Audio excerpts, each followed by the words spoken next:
Everyone. So today I just went and picked up the Galaxy Watch from Best Buy, and I actually ended up going with the 46mm version.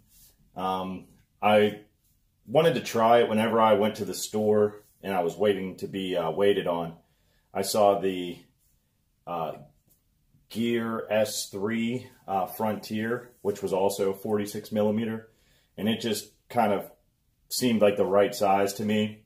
So I'm curious to see what this looks like in silver. I kind of like the all black version, or like the gunmetal version.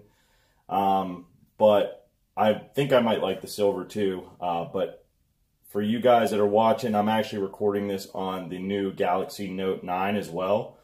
So the video might not be the best. I don't have the best setting right now, but I just wanted you guys to know that I am recording this in 4K. It's 60 FPS on the Galaxy Note 9. So if you guys are interested in that phone, this is kind of what the video might look like, which I'll have a review and a first impression of that coming out soon as well. But I just want to do a quick unboxing and a first impression of the Galaxy Watch. So we'll take a look at this now. So you have the box here with the Bluetooth and the, I didn't get the LTE version just because I don't really want to have to pay for like another monthly bill or anything like that. So I just went with this version, which I think will be fine. But this one is supposed to, I guess they've been saying, or that I've heard, is that it's supposed to last up to, I think, 4 days or so. Now, I also have the Fitbit Versa as well. Sorry, let's clean the screen off real quick.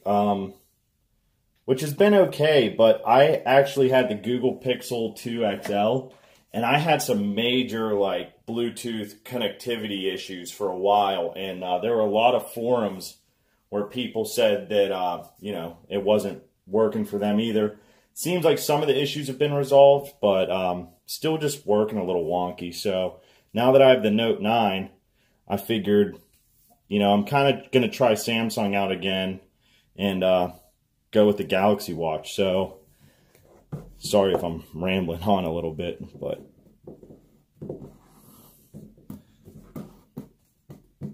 man, this box is hard to get off. All right, cool. So that is the watch itself, which looks really nice, in my opinion.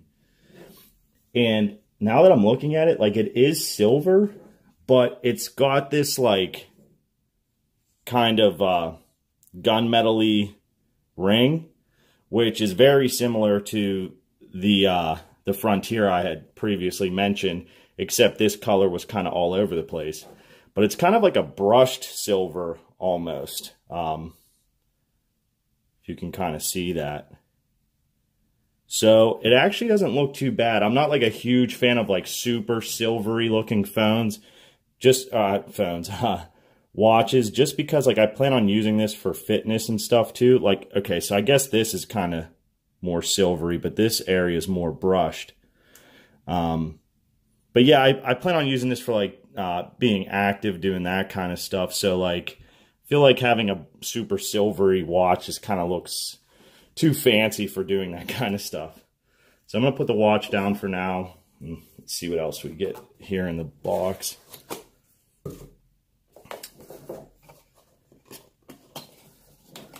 So over here, looks like we have the USB. Let me see what exactly this is. I know it's the charging cable, but I'm assuming it's going to be micro USB. Yes. So it's micro USB, not USB-C. So if you have a Note 9 like myself, you won't be able to interchange that if you go somewhere. Let's see. And this is the charging dock. So I'll just set that there. And then let's see how the watch fits inside of there. Okay, sorry about that. That was really weird. Oh, I guess you can only record 5 minutes? Wow, I'm gonna have to look into that. Unless that's just like a 4K thing.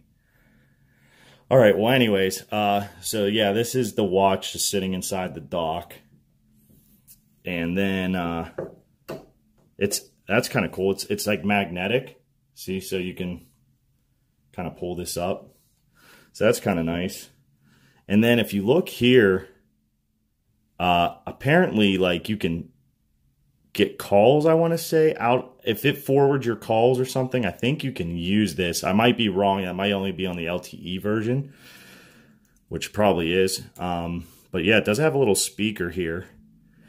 And so that's pretty cool. And let's see. I don't know if you can hear that or not. But it's very notchy. It doesn't take a lot of effort to get it to spin or anything. So we'll take off some of this, and I'll just show what this looks like on my wrist.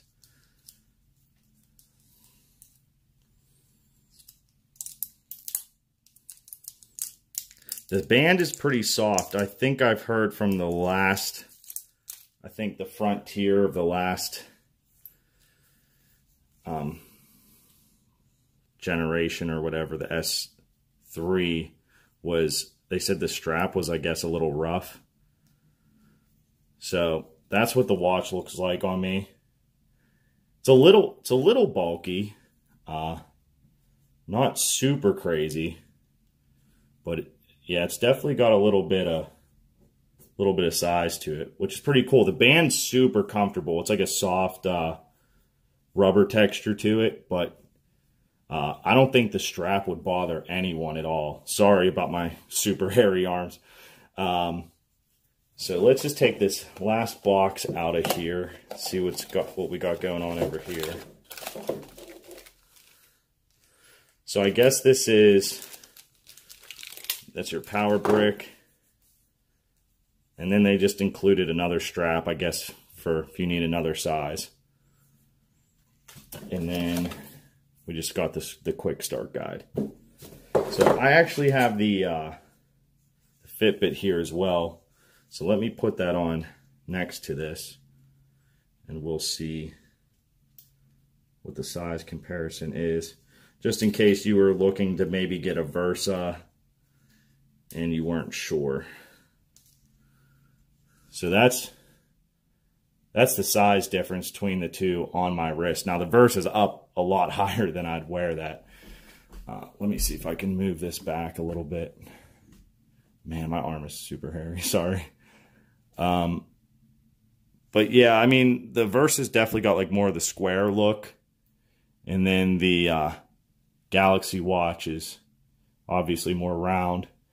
But I'm curious, like my Fitbit Versa, I never got like super great battery life with it. It was always okay, but the Bluetooth connection issue that I was having, it seemed like a lot of people were having it. And I don't know if that was just specific to the Pixel 2 XL or what exactly the issue was with that. But I tried deleting it off my phone and re-downloading it and reconnecting it, and then I couldn't get it to even find my phone. It was just a lot of hassle, and yeah, so that's the only downside to this. Plus, I belong to a credit union, and they're not on Fitbit Pay, so realistically, having the Versa or the upgraded Versa, the limited edition one, really didn't make much sense to me because I wanted to be able to use it for the Fitbit Pay, and it just didn't really work. So yeah, that's the watch again. And I'll go more in depth with this, but I just wanted to do just an unboxing, the first kind of impressions having it on, see what you guys think. I feel like I have kind of like a medium to maybe a little bit larger wrist. And this is what it looks like on me. So, but yeah, there will definitely be follow-up videos to come. And yeah, post your questions down below if you have any. And see you guys in the next one.